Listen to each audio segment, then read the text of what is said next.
Hello guys, তোমরা সবাই কেমন আছো? তামিম সরকার চ্যানেলে তোমাদের স্বাগত।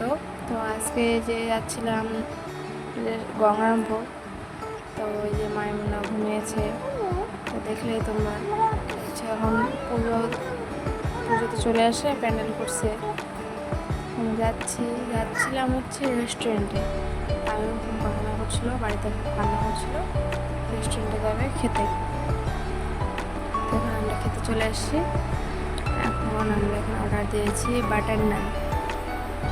তো বসে আছি, দেখছি রেস্টুরেন্টটা ভালোই করছে, নতুন রেস্টুরেন্ট খুলছে গঙ্গারামপুরে। তো এই যে আমাদের বাটার নান, চিকেন কষা আর পনির মশলা চলে আসলো, খাওয়া দাওয়া হয়ে গেল। এবার আমরা বাড়ি যাচ্ছি। আজ এটুকুই। আমাদের মিনি ব্লগটা যদি ভালো লেগে থাকে একটা লাইক, কমেন্ট, শেয়ার করবেন। আর আপনারা অবশ্যই ভালো থাকবেন। দেখা হবে নতুন একটা ভিডিও নিয়ে।